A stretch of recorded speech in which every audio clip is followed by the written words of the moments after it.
ஒரே ஒரு இது மட்டும் எக்ஸிட் போல் மட்டும் இந்தியா டுடே நினைக்கிறேன் தாவேக்கா வந்து அதிகமான எம்எல்ஏக்களை பெறுவாங்க வாய்ப்பு இருக்குன்னு நீங்க நினைக்கிறீங்களா? இருக்கு. அப்படி ரெண்டு பேருமே வந்து திரை பிரபலமா இருந்து போகும்போதே கூட்டம் வரலையே அப்படின்றதுக்காக தான் நான் கேள்வியை வைக்கிறேன். அப்ப வந்து விஜய்க்கு வந்து இதே இல்லையா, வந்து கூட்டமே இல்லையா? கூட்டம் வந்து இந்த இடத்துல நான் போறேன் அப்படின்னு கட்டமைக்கிறாங்களோ அப்படின்னு தோணுது. மாற்றம் வருது, பெரிய ரட்சகரா இருப்பாரு அப்படின்னு சொல்லி நினைச்சாங்க. ஆனா கடைசியில வேட்பாளர்கள் பாத்தீங்கன்னா இந்த கட்சியில இருந்து வந்தவங்க, அந்த கட்சியில இருந்து வந்தவங்க, அங்க இருந்து வந்தவங்க, இந்த மாதிரி வச்சிருக்காரு. திமுகவிலேயே அப்படித்தானே மேடம், அண்ணா திமுக இருந்து வந்தாங்க 8 பேருக்கு நீங்க சீட்டு கொடுத்தீங்க. நிறைய பேர் வந்து ஜோசியம் சொல்லிட்டு இருக்கிறாங்க 5 வருஷத்துக்கு அப்புறமா மறுபடியும் ரிப்பீட் ஆகாது, திமுகவுக்கு ஜாதகத்துல அந்த கட்டம் இல்ல அப்படின்லாம் சொல்ல. திமுகவுக்கு கட்டம் இல்லைன்னு சொல்லாது, வாக்காளர்கள் இல்ல. அப்போ இங்க வந்து எதிர்கட்சி நிலையில இருக்கக்கூடிய அஇஅதிமுகவை பற்றிய விஜய் அவர்களுடைய பார்வை என்ன? விஜய் வந்து அதுல ஒரு சின்ன வந்து இது எடப்பாடியார் வந்து பலகீனமா இருக்கிற மாதிரி விஜய் வந்து இது ஃபீல் பண்றாரு. எடப்பாடியார் அதிமுக வந்து பலகீனமா இல்ல. திமுக வந்து பிஜேபிலையும் ஒரு அலைன்ஸ் வச்சிருக்கு, காங்கிரஸ் உடைய அலைன்ஸ் வச்சிருக்கு.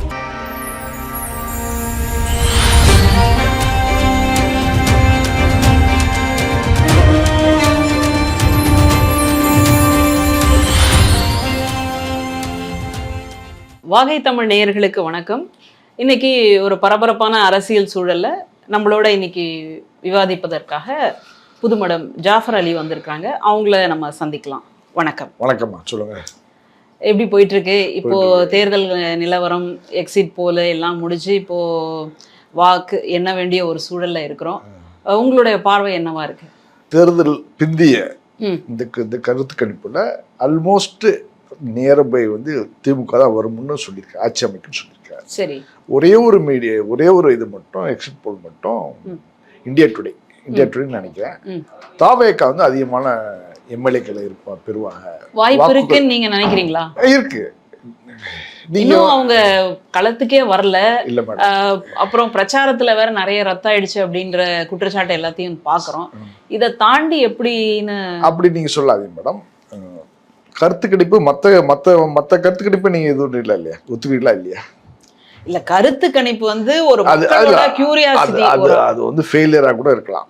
மத்த கருத்து கணிப்புக்கு கொடுக்கக்கூடிய அங்கீகாரம் இந்த கருத்து கணிப்புக்கு எதுக்கு நீங்க இதை விட மாட்டேங்குது, கொடுக்க மாட்டேங்குது, என்ன காரணம்? அதாவது அவர் தொடங்கிய போது ஒரு பெரிய ஒரு பூம் மாதிரி இருந்தது, ஒரு பெரிய ஆதரவு நம்பிக்கை எல்லாமே இருந்தது. ஆனா போக போக இந்த கழுது தேஞ்சு கட்டெரும்பாச்சு அப்படின்ற மாதிரி அவரு மக்களை போய் சந்திக்கல. கரூர் ஒரு பெரிய கட்டெரும்பா கூட ஆகல.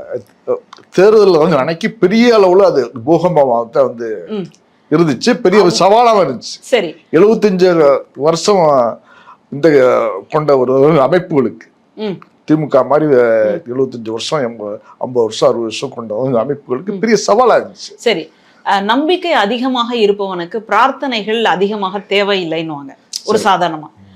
தேர்தல் முடிச்சதுக்கு அப்புறமா இப்போ வந்துட்டு ஒவ்வொரு கோவிலாக போறது, அங்க போய் ஒரு பிரார்த்தனை பண்றது, இது எப்படி ஒரு கோர்வையா வரலையே? சரி மேடம், நீங்க சொல்றீங்க இந்த கம்ப்ளைண்ட் அவர் மேல மட்டும்தான் இருக்கா, விஜய் மேல இல்லையே.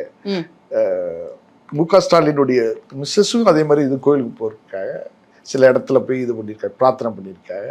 இல்லை, சில இடத்துல போய் இதெல்லாம் போட்டு பார்த்துருக்கேன், இந்த மந்திர இவர்கிட்டலாம் போய் வந்து சந்திச்சிருக்காங்க, சாமியாரை சந்திச்சிருக்காங்க.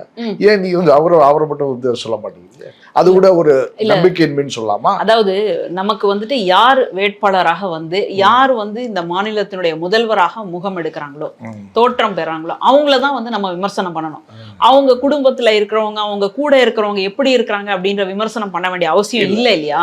ஏன்னா அந்த முதல்வர் அப்படின்ற ஒரு பொறுப்பு, ஒரு பிம்பம் வந்து யார்கிட்ட வருது, அதற்கான ஒரு ப்ரைடு யார்கிட்ட நம்ம பாக்குறோம் அப்படின்னா அந்த தனிப்பட்ட நபர். அவர் வந்து என்ன சொல்றாருன்னா, எனக்கு கொள்கை தலைவர் வந்து பெரியார் அப்படின்னு சொல்றாரு. சொல்றது சரிதான்.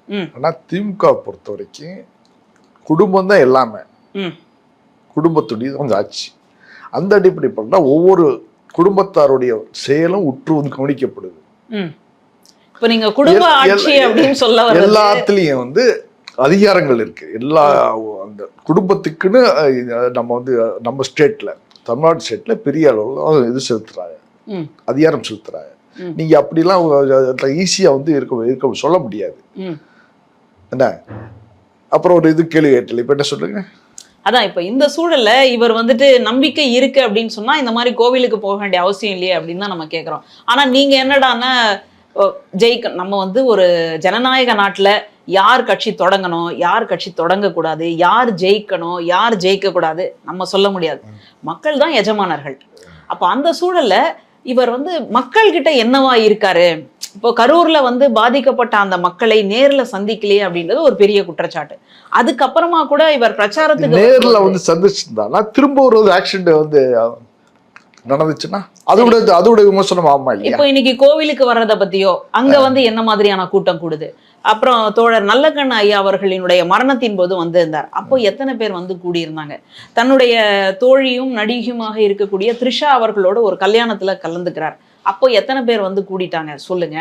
இந்த சூழல்ல தான் நம்ம வந்து ஒரு கேள்வியை வைக்கிறோம். இப்ப நீங்க வந்து த்ரிஷாவை பத்தி இதுல பேச வேண்டியது அவசியம் கிடையாது, அவருடைய பர்சனல் லைஃப். ரெண்டாவது த்ரிஷா ஒரு தன்னுடைய மனைவின்னு அவர் வந்து சொல்லல, இல்ல மீட்டிங் கூட்டு வந்திருக்காரு, அவர் ஒரு ஃபங்க்ஷனுக்கு கூட்டு வந்திருக்காரு, அவ்வளவுனா தவிர அதுல ஒண்ணு பெருசா நீங்க அதை வந்து இந்த லைன் பண்ண வேண்டியதில்லை, அண்டர்லைன் பண்ண வேண்டியதில்லை. ரெண்டு பேருமே வந்து திரை பிரபலமா இருந்து போகும்போதே கூட்டம் வரலையே அப்படின்றதுக்காக தான் நான் கேள்வியை வைக்கிறேன். அப்ப வந்து விஜய்க்கு வந்து இதே இல்லையா, வந்து கூட்டமே இல்லையா?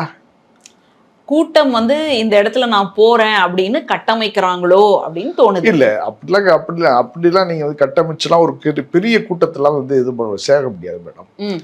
இப்போ வந்து கூட்டத்துக்கு வாரம் 500 ரூபா பீரு பிரியாணி இல்லாம எவனும் கூட்டத்துக்கு கிடையாது, வாரது கிடையாது. அது எந்த கட்சியாலும் சரி சரி கம்யூனிஸ்டுகள் இல்லாம மற்ற கட்சிகள் கூட்டத்துக்கு எல்லாருக்குமே இது கொடுக்குறாங்க, காசு கொடுக்குறாங்க. 500 ரூபா பீரு பிரியாணி, இது இல்லாம கூட்டமே இல்லை. ஆனா விஜய்க்கு அப்படி ஒரு இல்ல. சரி தன்னுடைய ரசிகர்கள் வராங்க, எழுச்சியா வராங்க. அவங்க திடீர்னு டிரான்ஸ்ஃபார்மர் மேல ஏறி நிக்கிறாங்க, இதெல்லாம் கூட விட்டுருங்களேன். டிரான்ஸ்ஃபார்மர் மேல இது ஒண்ணு விடாம தடுக்கிறது நம்மளுடைய ஸ்டேட் போலீஸ். ஒரு கூட்டத்துல வந்து முன்ன பின்ன வருவாங்க. இதை எப்படி புரிஞ்சுக்கிறது? நீங்க எதை தடுக்கணும், நீங்க தானே ஸ்டேட் போலீஸ். சரி, அவனை வந்து மேல ஏறாம நீங்க தானே இருக்கணும், தடுக்கணும். அதுக்கு விஜய் இது பொறுப்பு சொன்னா ஒரு தலைவனாக, ஒரு கட்சியினுடைய தலைவனாக என்ன பார்க்க வரக்கூடிய என்னுடைய தொண்டர்களாக, என்னுடைய ரசிகர்களா இருக்கிறவங்களுக்கு நான் ஒரு சின்ன விண்ணப்பமாவது வைக்கணும் இல்லையா? ஒரு இடத்துலதான் சொல்றாரு, நீங்க கீழே இறங்குங்க, நான் முத்தம் கொடுக்குறேன் அப்படின்னு சொல்றாரு. அதுக்கப்புறம் அவங்க கீழே இறங்கினாங்க. அப்புறம் வந்து ஃப்ளையிங் கிஸ் எல்லாம் சொன்னாரா இல்லையா? அது எப்போ இவருக்கு தெரியாம வந்து அவன் மட்டும் மேல ஏறிட்டா நம்ம என்ன பண்ண முடியும்? அப்புறம் புசி ஆனந்த் அவர்கள்ல இருந்து இறங்குப்பான்னு இந்த மாதிரியான ஒரு காட்சி அமைப்புகளை நீங்க மற்ற கட்சியில பார்க்க முடியாது. கரூர்ல அதுக்கு முன்னாடி அஇஅதிமுகவினுடைய பொதுச் செயலாளர், எதிர்கட்சி தலைவர் அங்க கூட்டம் போடுறாரு. இப்படி ஒரு அசம்பாவிதம் இல்ல. சரி, அதெல்லாம் விட்டுருங்க. இப்போ நான் இங்க இருக்கக்கூடிய கட்சிகளுக்கெல்லாம் மாற்றா நான் வரப்போறேன் அப்படின்னு வந்து களம் இறங்கினார். சரி, எல்லாருக்குமே இளைஞர்களுக்கெல்லாம் ஒரு பெரிய எதிர்பார்ப்பு. எப்பவுமே இளைஞர்கள் வந்து ஒரு புதுமையை நோக்கி போவாங்க. மாற்றம் வருது, பெரிய ரட்சகரா இருப்பாரு அப்படின்னு சொல்லி நினைச்சாங்க. ஆனா கடைசியில வேட்பாளர்கள் பாத்தீங்கன்னா இந்த கட்சியில இருந்து வந்தவங்க, அந்த கட்சியில இருந்து வந்தவங்க, அங்க இருந்து வந்தவங்க, இந்த மாதிரி வச்சிருக்காரு. திமுகவிலேயே அப்படித்தானே மேடம்? அண்ணா திமுக இருந்து வந்தாங்க, 8 பேருக்கு நீங்க சீட்டு கொடுத்துருக்கீங்க. இல்ல 10 நாளைக்கு முன்னாடி வந்தவன் நீங்க என்ன, நீங்க ஒரே விஜய் தான் இது விமர்சனம் பண்ணீங்களா? இல்ல நீங்க திமுக இந்த கேள்வி வைக்க வேண்டியதானே? கேள்வியை வைக்கலாம். ஆனா விஜய் அவர்கள் என்ன சொல்லிட்டு வராரு அப்படின்றத நம்ம கோடிட்டு பார்க்கணும் இல்லையா? ஏன்னா முதல் நிலையில வராரு, பெரிய அவரை வந்து ரீல்லயே பார்த்துட்டு ரியல்ல பார்க்கும்போது எப்படி இருக்காரு அப்படின்னு ஒரு பெரிய எதிர்பார்ப்பு எல்லாமே இருக்கு. நாங்க வந்து மாற்று சக்தியா வரோம் அப்படின்னு சொல்லிட்டு அந்தந்த கட்சிக்குள்ள இருந்து நீங்க ரெண்டு பேர் அப்படின்னு கொண்டு வந்து ஒண்ணு பெருசா இல்லாம இந்த புது கட்சினா பல பேர் வந்து இருப்பாடு சேருவாங்கல்ல, அந்த அடிப்படையில் அவளுக்கு சீட்டு இருக்குது. இல்ல உங்க கட்சிக்குள்ளேயே இதுக்காக ரொம்ப அதிகமா வேலை பார்த்த அஜிதான்னு ஒரு அம்மா, அவங்கள வந்து சந்திக்கிறதுக்கு கூட நேரம் கொடுக்கல அப்படின்றதுன்னு ஒரு பெரிய குற்றச்சாட்டு இருக்கு. ஏன் அந்த அம்மாக்கெல்லாம் இது கொடுக்க கூடாதா? வேட்பாளர் ஆகக்கூடிய ஒரு தன்மையை கொடுக்க கூடாதா? இதுதான் ஒரு சாமானியனுடைய கேள்வி. உள்கட்சியுடைய பிரச்சனை, அதுல என்ன உள்ள இருக்கு, அந்த அம்மா என்ன இதெல்லாம் பேசினாங்க, வெளியில பேசினாங்க, அது வந்து உள்கட்சி பிரச்சனை. அதை வந்து நீங்க பெருசு பண்ண வேண்டிய இப்படி நீங்க சொன்னீங்கன்னா அப்போ இதே மாதிரி நான் ஒரு ஆயிரக்கணக்கில் வந்து இது மேல சொல்ல முடியும். திமுக மேலே அண்ணா திமுக மேலே சொல்லலாம். அதெல்லாம் கூட விட்டுருங்க. அப்போ அந்த கட்சியில தன்னெழுச்சியா திரண்டு வராங்க இல்லையா, அதுல இருக்கக்கூடிய நபர்களை நீங்க வேட்பாளராக தேர்வு பண்ணக்கூடாதா? அப்படித்தான் இருக்கு மேடம், அப்படித்தான் தேர்வு பண்ண. சில இடத்துல வேணா அப்படி முன்னப்பட இருக்கலாமே சார். இல்ல அதுலயும் கஞ்சா குற்றம் சாட்டப்பட்ட ஒருத்தர், ஜாமீன்ல வெளியில வந்து இருக்கக்கூடிய ஒருத்தர், இந்த மாதிரி வந்து நீங்க வேட்பாளரா நீங்க சொல்றீங்க. அப்படி சொல்றீங்க. திமுக பெயில்ல தானே முக்காவாசி மினிஸ்டர் இருந்துகிட்டு இருக்க, அதுக்கு என்ன சொல்றீங்க? செந்தில் பாலாஜியை விட்டுரு. செந்தில் பாலாஜி எதுல இருக்கிறாரு இப்ப? சரி, பெயில்ல தானே இருக்கிறாரு. அதை விடுங்கன்னு சொன்னா அது என்ன அர்த்தம்? இல்ல, திமுக வந்து நாங்க மாற்று அரசியல், நாங்க இங்க இருக்கிறதுக்கு எல்லாம் மாற்றா வந்திருக்கிறோம் அப்படின்னு சொல்லல. ஆனா இவர் தான் அந்த மாதிரி சொல்லிட்டு இந்த கட்சி ஊழல் அந்த கட்சி ஊழல் அப்படின்னு சொல்லிட்டு இப்போ இந்த மாதிரி மறுபடியும் கொண்டு வந்தா திராவிட எப்படி இருக்கும்? மாடல் 0.2 அப்படிங்கிறாருல, என்ன அர்த்தம்? அதுக்கு மாற்றம் தானே அர்த்தம். சமூக நீதி அது அப்படியே தொடர்ச்சி. இப்போ எப்படி வந்துட்டு பார்ட் 2ன்னு சொல்றோம் படத்துல, இப்ப எந்திரன் 2.0 அப்படின்னு சொல்றோம், அந்த மாதிரி திராவிட மாடலினுடைய ஒரு தொடர்ச்சி அப்படின்றதுக்காக.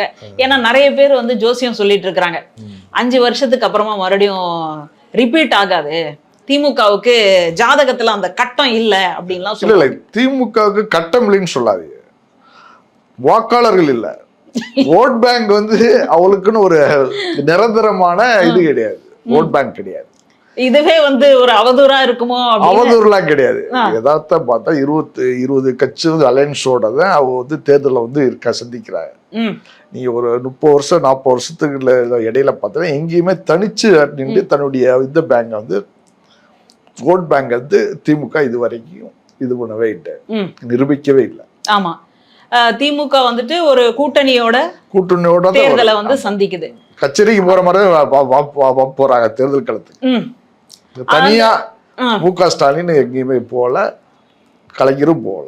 சரி, ஆனா அவங்க வந்து எங்கெல்லாம் தன்னுடைய சின்னத்தோட போட்டிடுறாங்களோ அதுலயே வந்து அவங்க வெற்றி வகை சூடி வந்துதான் இப்போ இந்த 21 தேர்தல்ல இன்னைக்கு வந்து முதல்வராக இருக்கிறாங்க. 21 தேர்தல்ல வெற்றிடம் இருந்துச்சு, ஜெயலலிதா அம்மையார் இல்ல, ஒரு கட்சியில ஒரு இது பின்னாடி இருக்கு. அப்படி இருந்தாலும் 10 வருஷம் அது வந்து ஆண்டுச்சு தொடர்ச்சியா அதிமுக.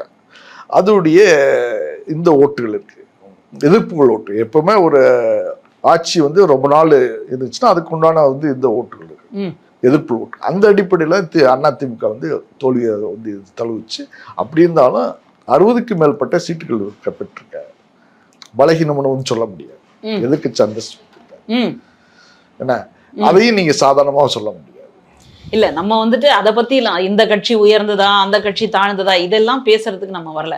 இன்னைக்கு வந்து நிலவரத்தின்படி பார்க்கும் பொழுது திமுக வந்துட்டு இந்த மாதிரி கட்டம் வந்து இல்ல அப்படின்னு ஜாதக ரீதியாக அவங்க சொல்லும் போது அதை வந்து மாற்றுவதற்காகத்தான் இல்ல 2.0 அப்படின்னு சொல்லி அடுத்த இதையும் வந்து நாங்க தொடர போறோம் அப்படின்ற ஒரு நம்பிக்கையின் வாசகமாகத்தான் இவர் வந்து முதல்வர் அவர்கள் வந்து அப்படியான இதை வந்து கொடுக்கிறாரே தவிர அதுக்குள்ள வந்துட்டு நாங்க இப்படி ஒரு மாற்றா வந்திருக்கிறோம். என்ன மாற்றம்? ஏற்கனவே சமூக நீதியை கொண்டு வராங்க, ஏற்கனவே வந்துட்டு சமத்துவத்தை கொண்டு வராங்க, பெண் விடுதலையை கொண்டு வராங்க. விஜய் வந்து ஆட்சியில உட்கார வச்சாதானமா தெரியும் என்னப்பா மாற்றத்தை நாங்க கொண்டு வர முடியும். இன்னும் வந்து அவருக்கு ஆட்சிக்கு இல்லை வரலையே. சரி, தேர்தல் களத்துல தான் நிற்கிறாரு. சரி, அப்பதான் அவருடைய மாற்றங்கள் என்னங்கிறது உங்களுக்கு தெரியும். அது வரைக்கும் நம்ம வந்து உட்கார வேண்டிய வெயிட் பண்ண வேண்டியது. ஏன்னா வேட்பாளர் நிறுத்தும் போதே சில பேர் வந்துட்டு ஏமாற்றம் அடைஞ்சிட்டாங்க, மற்ற இதுல இருந்து கூட்டிட்டு வந்துட்டாங்க. எந்த கட்சியிலுமே வேட்பாளர்கள் வந்து எல்லா கட்சிக்காரனும் ஒத்துக்கிறதுக்காக கிடையாது. திமுக எடுத்துக்கிட்டாலும் அதிமுக எடுத்துக்கிட்டாலும் அவர் ஒரு வேட்பாளர் பட்டியலை இது பண்ணுவோன்னு வெளியிட்டோன்னா நிறைய வந்து இது வரும், அதிருப்திகள் வருவாங்க. திமுகலையும் வரும், அதிமுக எல்லா கட்சியிலையும் வரும், சின்ன கட்சியிலையும் வரும், விடுதலை சிறுத்தையிலையும் வரும், எல்லா கட்சியிலையும் வரும். சரி, இதுல என்ன விஜய்கிட்ட மட்டும் என்ன வேட்பாளர் பட்டியல வந்து அதிருப்தி சொல்லியா? நமக்கு என்ன ஒரே ஒரு கேள்வினா, நான் வந்து மாற்றா வரேன் அப்படின்னு சொல்லும் போதுதான் அப்போ ஏற்கனவே இவங்கெல்லாம் இந்தந்த கட்சிகள்ல இருந்து வந்த ஒரு நபர் வந்து எப்படி மாற்றா இருக்க முடியும்? அந்த நபர்கள் மீது ஏற்கனவே குற்றச்சாட்டுகள் வந்திருக்கே, அதைத்தான் நம்ம சொல்றோம், வேற ஒண்ணும் இல்ல. ஸ்டேட்ல தான் நீங்க வந்து இது ஒன்றிய ஆட்சி அமைக்க போறோம். தென்னாப்பிரிக்கால இருந்து நாங்க மக்களை வந்து அழைச்சிட்டு வர பார்க்க முடியாது. உங்க ரசிகர்களையே நீங்க நல்லா புரிஞ்சுக்கணும். இதுக்குள்ள உள்ள மக்கள்கிட்ட தான் ஆட்சி அதிகாரங்கள் மற்ற அரசியல் எல்லாமே செய்ய முடியும். அதர் ஸ்டேட்ல இருந்து அதர் இதுல கண்ட்ரில இருந்தா நீங்க ஆள் அழைச்சிட்டு வர முடியாது. அதனால அங்க உள்ள வந்து இங்க இருப்பான், இங்க உள்ள அங்க இருப்பான். இங்க தான் வந்தோன்னா தன்னுடைய செயல்பாடை வந்து இது பண்ணிருப்பான், சரி சேஞ்ச் பண்ணிருப்பாப்ல. சரி, அப்போ திமுகல இருந்தவன் இதா இருந்திருப்பான், ஊழலா இருந்திருப்பான். இப்ப விஜய்கிட்ட வந்தோன்னா இதா நல்லவனா மாறி. சரி, அப்போ திமுகவினுடைய அந்த ஆட்சியை வந்து இன்னொரு வடிவமா தாவேகா கொடுக்க போறாருன்னு நான் புரிஞ்சுக்கிறேன். அப்படி நீங்க அப்படிலாம் தப்பா புரிஞ்சுக்கிறாரு. ஏன்னா பெரியார கொள்கை தலைவரா வச்சிருக்காங்க. ஆமா, இங்க இருக்கிறவங்களும் அந்த பக்கம் போறாங்க, அங்க இருக்கிறவங்களும் இந்த பக்கம் வராங்க அப்படின்னா அப்போ சுத்தி சுத்தி மறுபடியும் அங்கதானே அப்படின்னு ஒண்ணு இருக்கு. தமிழ்நாட்டுல யாரு அமைப்பு வந்து ஸ்டார்ட் பண்ணாலும் பெரியாரையும் அண்ணா அம்பேத்கர்லாம் சேர்க்காம கட்சி வந்து நடத்த முடியாது. சீமான் மட்டும் இதுல கொஞ்சம் இதை விதிவிலக்கா இருக்கிறாரு. விதிவிலக்கா விதியே விளக்கான்னு தெரியல அவருக்கு, என்ன அதுல சிக்கல்னு தெரியல அவருக்கு. அதனால வந்து விஜய் சொல்றது எல்லா தலைவர்களுடைய நற்பண்புகளையும் நாங்க இது வாங்கியிருக்கோம், உள்ள சேர்த்திருக்கோம் அப்படின்னு சொல்றாரு. சரி, ஜெயலலிதா அம்மையார் முதல்வராக இருக்கும் பொழுதே ஊழல் குற்றச்சாட்டு சாட்டப்பட்டு அது நிரூபிக்கப்பட்டு சிறை சென்றவர். அவரை நீங்க எடுத்து பேசுவதன் வழியாக ஊழலற்ற ஆட்சி தருவேன்னு சொல்லுவதுக்கும் இதுக்கும் தொடர்பு இருக்கா? அப்படி பார்த்தா எந்த ஒரு அரசியல்வாதி மேல இல்ல ஊழல் குற்றச்சாட்டு. இல்ல, நம்ம வந்துட்டு யாரு மேல குற்றச்சாட்டு இல்லாத அரசியல் தலைவர்னு சொல்லுங்க. இப்போ நம்ம வந்துட்டு யார் மேல ஊழல் இல்லை அப்படின்னு பாக்குறதுக்காக வரல. இவர் வந்து ஊழலற்ற ஒரு ஆட்சியை கொடுப்பேன்னு சொல்லிட்டு கடைசியில நான் இவங்களெல்லாம் வந்து ஃபாலோ பண்ண போறேன்னு சொன்னா ஒண்ணு அப்படி சொல்லுங்க, இவரு தமிழர் சொன்னது மாதிரி ஒண்ணு கருவோட்டு குழம்புன்னு சொல்லுங்க, இல்ல சாம்பார்னு சொல்லுங்க. அது என்ன கருவோட்டு சாம்பார்னு சொல்ற மாதிரிதான் இப்போ இருக்கு. சரி, இதெல்லாம் விட்டுருங்க. இப்போ சமீபமாக இந்த ரிசல்ட் வந்ததுக்கு அப்புறமா என்ன ஆகுமோன்னு ஒரு பதட்டம் இருக்கு. ஒன்றும் ஆகாது. குழந்தைங்க வந்துட்டு ஒருவேளை தப்பான முடிவை தேர்ந்தெடுத்துருவாங்களோ, அங்கங்க வந்து நம்ம ஆம்புலன்ஸோட ரெடியா நிக்கணுமோ, இப்படி வந்து குழந்தைங்க சொல்றதையோ அல்லது வந்து பிள்ளை, அதாவது பெண் குழந்தைகள் மேடம், நீங்க மனைவிமார்கள் முன்னாடி வந்து தேர்தலுக்கு முன்னாடி எலெக்ஷன் பூத்துக்கு இது போடுற அன்னைக்கு முன்னாடி, ஓட்டு போடுற அன்னைக்கு முன்னாடி சொன்னீங்க ரசிகர் கூட்டம் வாக்காக மாறாது அப்படின்னு சொல்லிட்டு வந்து இப்ப என்ன பண்றா திமுக எல்லாம் இதா மாறிடுச்சு, வாக்கா வந்து மாறிடுச்சு. ஆனா விஜய் வந்து ஆட்சிக்கு வந்து இருக்க முடியாது, வர முடியாதுங்கிற ஒரு நரேட்டிவ் செட் பண்ணிட்டு குழந்தைகளுக்கு என்ன ஆகுமோ அதாகும்னு சொல்லிட்டு அப்படிலாம் ஒன்றும் இது ஆகாது. ஆனா திமுக வந்து இது போன்ற சப்போர்ட் பண்றவங்க இருக்காங்கல்ல, பத்திரிகையாளர்ஸ், அவங்களதான் ஏதாச்சும் நீங்க இப்போ பண்ணணும், சைக்காலஜிக்கலா அவங்களுக்கு ஏதாச்சும் ட்ரீட்மெண்ட் கொடுக்கணும். அதையெல்லாம் அந்த அரசு பாத்துக்கோன்னு வச்சுக்கோங்க, இல்ல அந்த கட்சியை பாத்துக்கோன்னு வச்சுக்கோங்க. நீங்க உளவியலா அவங்களுக்கு வந்து சிகிச்சை கொடுக்கணும்னு சொல்றீங்க. உளவியல் சிகிச்சை வந்து திமுக வந்து ஆதரவு பத்திரிகையாளர்கள். சரி, இப்ப வந்து சோறு கிடைக்குமான்னுலாம் சில பேர் சொல்லிட்டு திட்டுறாங்க. நீங்க திங்கிற சோறு என்ன சோறு, அவர் சோறா கலைஞர் சோறான்னு சொல்லிட்டு இருக்காங்க. இதெல்லாம் வந்து அர்த்தப்பட்ட ஒரு இது வாத வைக்கிறாங்க.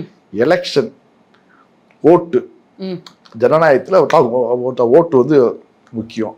தற்கொலையா இருந்தாலும் அவனுக்கு இருக்கு, ஓட்டு இருக்கு. உங்களுக்கு என்ன ஓட்டோ ஒரே ஓட்டோ, அவனுக்கு அதே தானே ஓட்டு. அப்புறம் என்ன இருக்கு, நீங்க என்னத்தை இதுல பெருசா வித்தியாசம் பேச போறீங்க? இல்ல, நம்ம வந்துட்டு ஒரு தலைக்கு ஒரு ஓட்டு. ஆமா, 18 வயசு நிரம்பிய மனிதனுக்கு வந்துட்டு இந்திய ஜனநாயகத்தை பொறுத்த வரைக்கும் ஓட்டு இருக்கு. ஆனா அந்த 18 வயசு கூட நிரம்பாத பிள்ளைகளை, சிறுவர் சிறுமிகளை பார்த்து நீங்க வந்து கிண்டர் ஜாய்க்கு எப்படி அடம் பிடிப்பீங்களோ, ஒரு சாக்லேட்டுக்கு எப்படி அடம் பிடிப்பீங்களோ, அந்த மாதிரி வந்து நீங்க விசில் ஊதி உங்க வீட்டுல இருக்கக்கூடியவங்களெல்லாம் போய் விசிலுக்கு ஓட்டு போடுற வரைக்கும் விடாதீங்க அப்படின்னு சொன்னா இது வந்து ஒரு தலைவருக்கு அழகா? ஏன்னா தேர்தல் ஆணையம் வந்து இந்த மாதிரி இவ்வளவு சின்ன குழந்தைகளை எல்லாம் பிரச்சாரத்துக்கு பயன்படுத்த அமௌண்ட் பணம் கொடுக்குறாங்களா, அது அழகா 1000 2000 அபிஷியலாவே கொடுக்குறாங்க. சரி, இல்ல அப்ப தேர்தல் ஆணையம் என்ன பண்ணுதுன்னு நான் கேக்குறேன். இல்ல, நீ இதுக்கு ஒரு கேள்வி கேட்கணும், அதுக்கு கேள்வி கேட்கணுமா இல்லையா? இது தடுக்க வேண்டிய வேலை யார்கிட்ட இருக்கு? தேர்தல் ஆணையத்துக்கிட்ட தானே இருக்கு. தேர்தல் ஆணையத்தை அது முடியல, ஃபெயிலியர். அதுல பணம் கொடுக்கறது வந்து தடுக்கிறதுல தேர்தல் ஆணையம் வந்து ஃபெயிலியர், 100% ஃபெயிலியர். அப்புறம் இந்த தேர்தல் ஆணையம் நடத்தக்கூடிய தேர்தல் மேல எப்படி நம்பிக்கை இருக்கும் அப்படின்னு தெரியல. அதனால இது ஒரு பெரிய விவாதமாகத்தான் புறப்பட்டு வரும் அப்படின்னு நினைக்கிறேன். இப்ப இந்த சூழல்ல இப்படி வந்து பிள்ளைகளுக்கு இவர் சொல்லிட்டாரு, சரி, அந்த பிள்ளைகளும் வந்துட்டு வீட்டுல அடம் பிடிச்சு நீங்க வந்து போடணும் அப்படின்னு சொல்றாங்க. சரி, ஒருவேளை மாத்தி ஆயிடுச்சு அப்படின்னு சொன்னா அங்கேயே வந்து என்ன பேட்டி கொடுக்குறாங்கன்னா, நான் வந்து என் குழந்தைய விஷம் கொடுத்து கொண்டுட்டு நானும் செத்துருவேன், வீட்டுல விஷம் வச்சிருவேன் இப்படின்னு சொல்றது. அதெல்லாம் ஒரு சிறு விஷயங்கள், சிறு இடத்துல சொல்றது.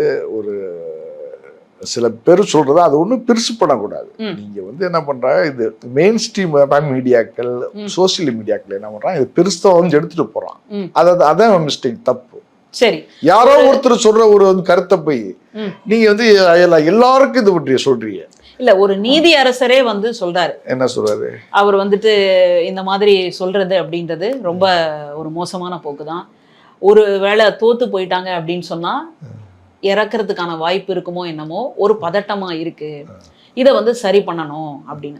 அப்போ ஒரு தலைவராக, ஒரு கட்சியினுடைய தலைவராக ஒரு அறிக்கையாவது விட்டுருக்கணும் இல்லையா அப்படின்னு தான் நம்ம கேட்கறோம். இல்ல, அது வந்து அவரை பொறுத்த வரைக்கும் இது ஒரு செய்தி கிடையாது. இது வந்து இதை பெருசா வந்து எடுக்க வேண்டியதில்லை. இப்படிலாம் ஒரு சம்பவம் வந்து நடக்காது. அதான் இது யதார்த்தம். நீங்க வந்து என்ன பண்றீங்க, விஜய் மேல வந்து அலிகேஷன் வந்து சொல்றேன்னு சொல்லிட்டு ஒரு சோசியல் இதை வந்து இது கிரியேட் பண்றீங்க. அவங்க வீட்டுக்குள்ளேயே இதை பேசினாங்கன்னா வேற, 4 செவத்துக்குள்ள இதை முடிஞ்சிருக்குன்னா வேற. ஆனா இவங்க இத பேசி இத வந்து சமூக வலைதளங்கள்ல வந்து பரவலாக்கும் பொழுது நம்ம எப்படி புரிஞ்சுக்கிறது? இப்ப ஒண்ணும் இல்ல, ஓட்டு போட்டு வந்தேன் அப்படின்றத ஒருத்தர் வந்து காணொளி மூலமா காட்சிப்படுத்தி சமூக வலைதளங்கள்ல போடுறாரு. இதெல்லாம் என்ன பண்றதுன்னே தெரியல பாருங்க. ஒரு ஓட்டு வந்து எவ்வளவு ரகசியமா நம்ம வந்து வச்சிருக்கோம். ஒரு இப்ப பேசிக்கா ஒரு விஷயம் அண்டர்ஸ்டாண்ட் பண்ணிக்கணும். ரசிகர்கள் வந்து அவ்வளோ எஜுகேட்டடாகவும் நல்லா பெரிய திறமையாளர்களும் வந்து இருக்க மாட்டாங்க. ஒரு சாமானியன் தான் அவன் என்ன அறமான வாழ்க்கை கூட இல்லையா? எப்படி ஒரு அறம் சார்ந்த வாழ்க்கை கூட இல்லையா? அறம் இப்பதான் அவனுடைய இதுல இருக்கான். ஒரு பேசிக் இன்சியல் இதுல ஸ்டேஜ்ல இருக்க அந்த அமைப்பு போக அதோடைய கட்டமைப்புகளை இது பண்ணிடுவா, உருவாக்கிடுவாங்க. அதை வந்து நீங்க வந்து பெருசா அது மட்டும்தான் அதுல மிஸ்டேக்னா நீங்க அதை வந்து பெருசா இது பண்ண வேண்டியதில்லை, கொண்டு செல்ல வேண்டியது. சரி, இப்போ இதெல்லாம் கூட ஓரளவு நம்ம புரிஞ்சுக்கிறோம், எடுத்துக்கிறோம்.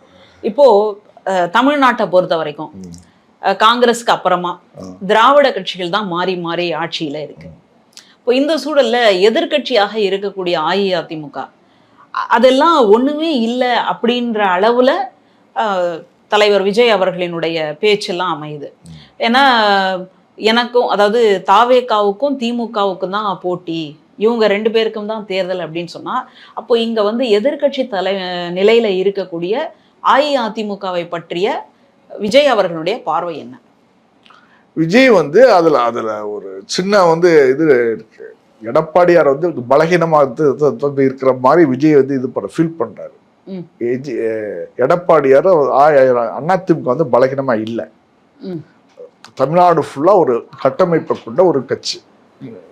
3 வரை நீங்க எந்த வில்லேஜுக்கு போனாலும் அங்க வந்து 5 பேர் 10 பேர் ரெட்டையில இருக்கு, ரெட்டை சின்னங்கள் இருக்கு. அதனால அதை அன்று வந்து எஸ்டிமேட் போட்டான்னு வந்து சொல்ல முடியாது. இப்போதைக்கு ஃபீல்ட்ல அது இருக்காத மாதிரி அவர் தன்னை இது பண்ணி இருப்பாரு. தோல்வி பல விஷயம் அதெல்லாம் சொல்லுவாப்புல. அதே மாதிரி இவருக்கு எல்லா கட்சிக்காரனுக்கும் சொல்லலாம், 10 தோல்வி இல்ல 30 தோல்வி கூட சொல்லலாம்.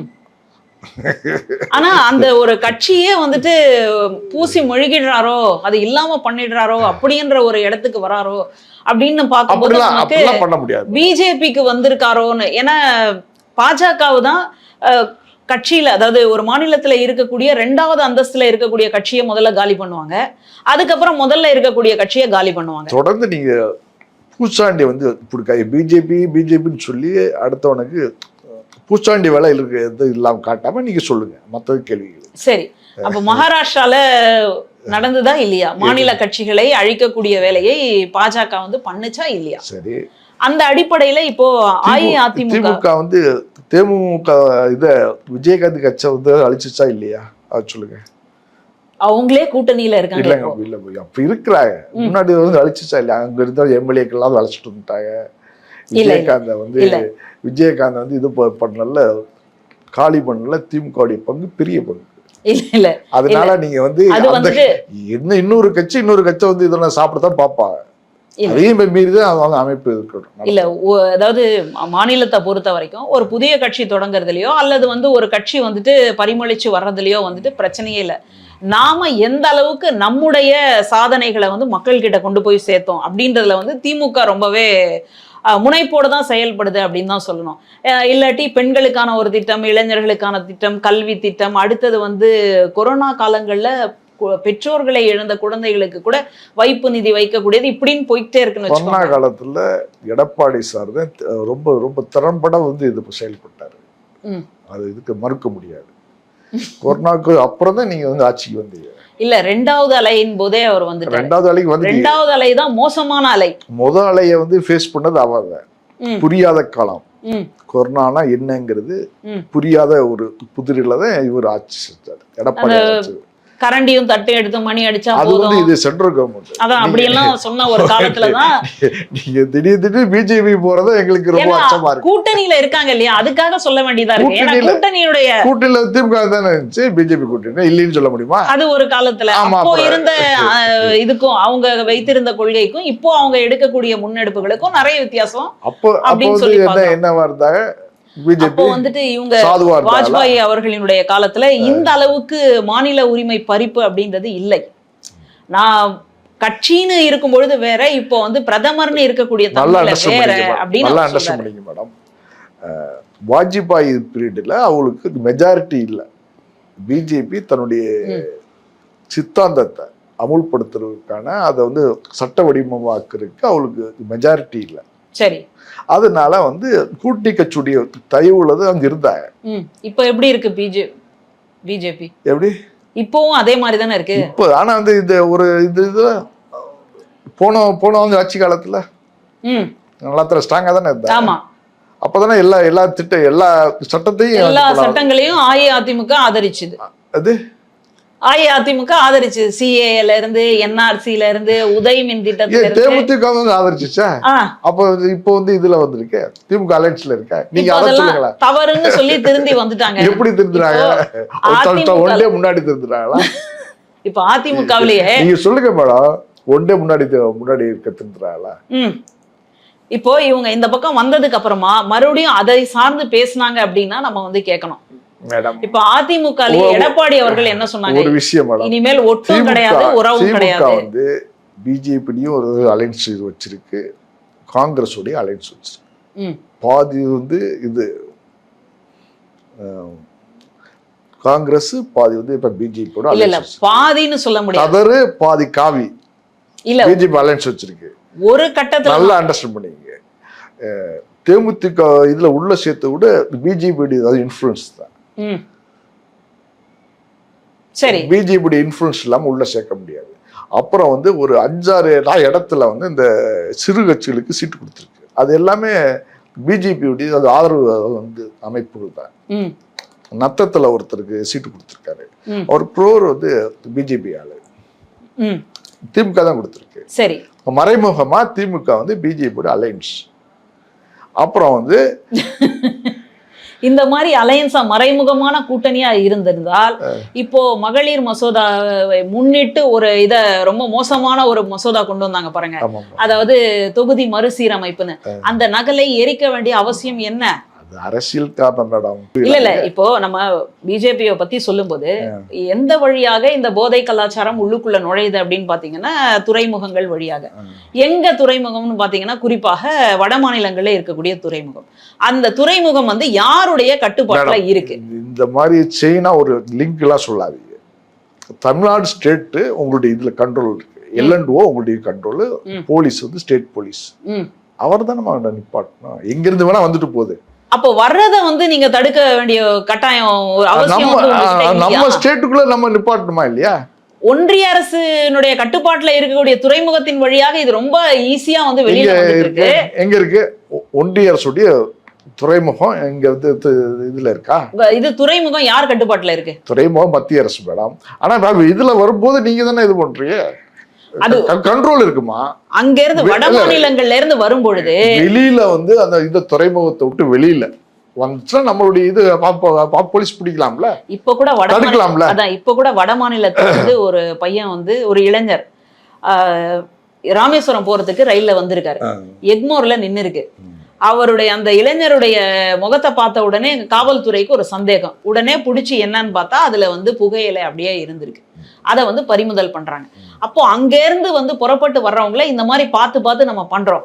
அங்கேயே நீங்க தடுத்துட்டீங்கன்னா எவ்வளவு சுலபம் அப்படின்றதான் நம்ம பேசுறோம். இதைத்தான் நம்ம வந்து சொல்லிக்கிட்டே இருக்கோம். சரி, இது ஒரு பக்கம் இருக்கு. அப்போ தேமுதிக வந்துட்டு ஒரு கட்சியில இப்போ ஏற்கனவே கூட்டணியில இருக்கிறப்போ கூட்டணி தர்மத்துக்காக நாங்க இதெல்லாம் பண்ணோம் அப்படின்னு சொல்லிட்டு நாங்க வந்து சிறுபான்மையினருக்கு ஆதரவாளர்கள் அப்படின்னு எடப்பாடி அவர்களே சொல்றாங்க. இது வேற பக்கம். ஆனா இன்னைக்கு தேமுதிக இந்த பக்கம் வந்ததுனால அவங்க வந்து முழுக்க பாஜகவினுடைய ஆதரவாளர்கள். ஒரு விஷயம் குறுக்கிடுறேன். இதே வந்து திமுக பிஜேபி அலையன்ஸ்ல இருக்கும்போது 2002 வந்து இதுல குஜராத்தில் பெரிய இந்த கலவரம் நடந்துச்சு. இனக்கலவரம், முஸ்லீம்களுக்கு எதிரான பெரிய கலவரம். அப்போ வந்து திமுக தான் சப்போர்ட் பண்ணுங்க அப்படின்ட்டா மத்திய அரசுக்கு கூட்டு வந்து வந்த சபை மந்திரி சபை திமுக சேர்ந்து தான் அதுல ஆட்சியில் இருக்கு. அப்புறம் வந்து இந்த சட்டம் வந்துச்சு, என்ஐஏ தேசிய இன்வெஸ்டிகேஷன் ஏஜென்சி. அந்த சட்டத்துக்கு ஜெயலலிதா வந்து கடுமையாக எதிர்த்தாப்புல. மாநில வந்து இதுல வந்து உரிமைகள்ல வந்து அந்த சட்டம் கை வைக்கும் சொல்லி திருமாவளவனும் எதிர்த்தாப்புல.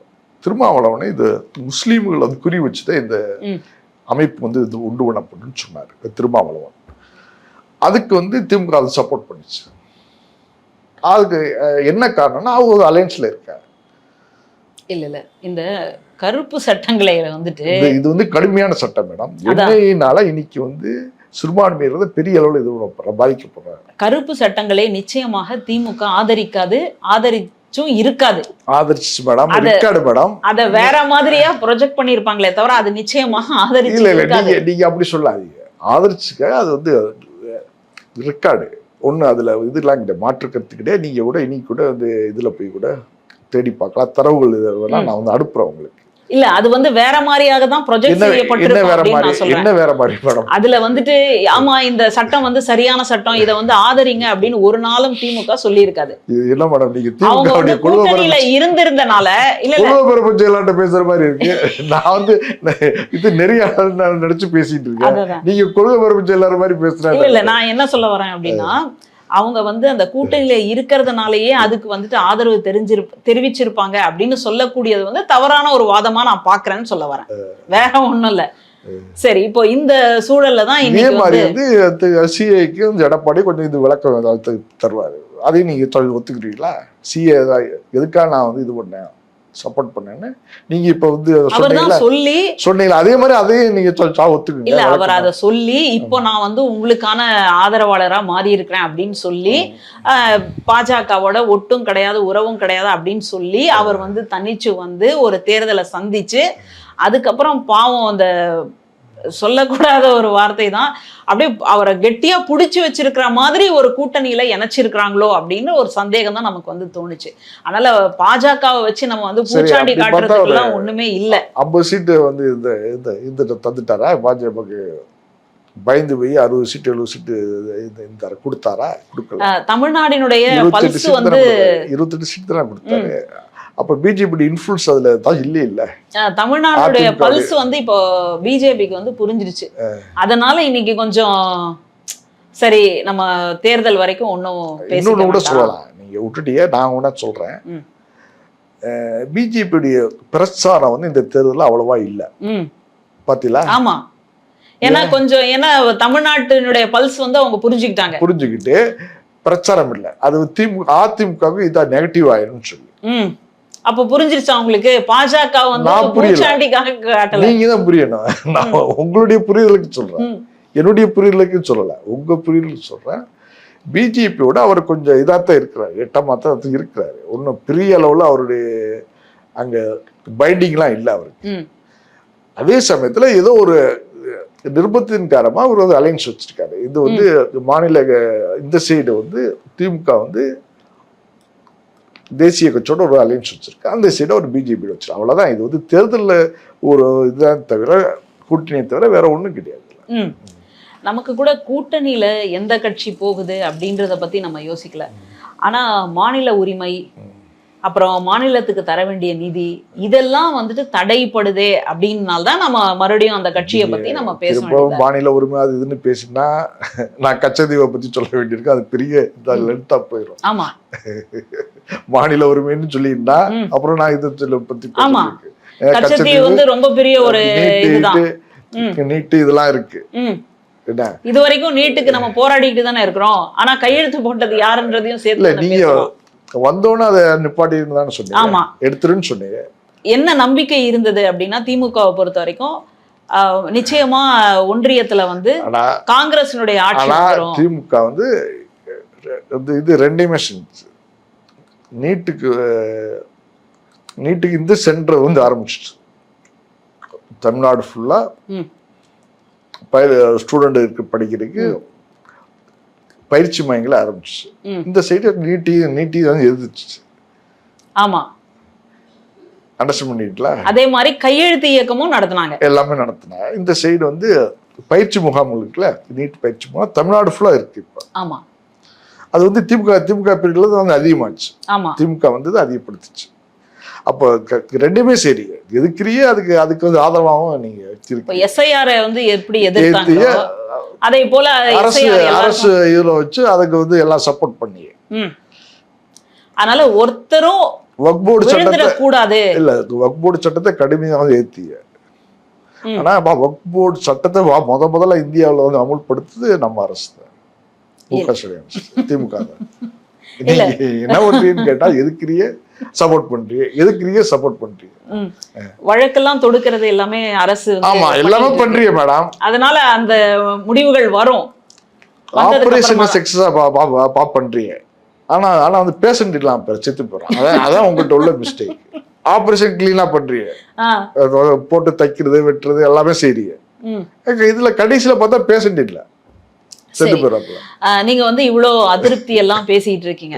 ஆனா எக்ஸிட் போலோடைய நிலவரத்தை பாத்தீங்கன்னா பெரும்பான்மை திமுக வந்துட்டு தனி பெரும்பான்மையாகவே ஜெயிக்கும் அப்படின்னு வந்து பேசிக்கலாம். இன்னொரு கால்குலேஷன் சொல்றேன், தேர்தலுக்கு அப்புறம் நீங்க சொல்லுங்க, திமுக எடுத்த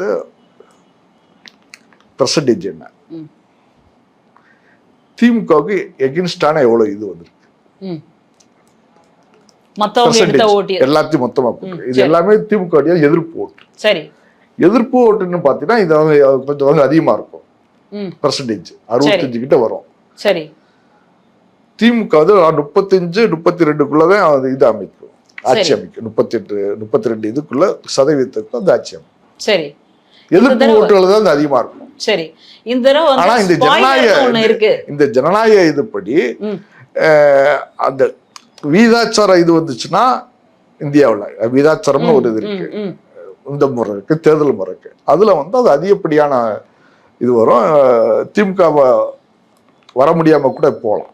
சரி, இந்த தேர்தல் முறையில கண்டிப்பா திமுக தான் வந்து ஆட்சி அமைக்கும். அதுல ஒன்றும் பெருசா இது மாற்றுக்கிறது சொல்ல முடியாது. காரணம் வந்து திமுக வந்து எகென்ஸ்ட் ஓட்டு வந்து இது ஒண்ணுது, அதிமுக கட்சிக்கு போகல. ஆமா, அதிமுக மட்டும் போயிடுச்சுன்னா வந்து இதுதான் வந்து ஆட்சி அமைக்க அதிமுக தான் வச்சு, பாமகவுக்கு போகுது, இது பிரியுது, அவ்வளவுதான்.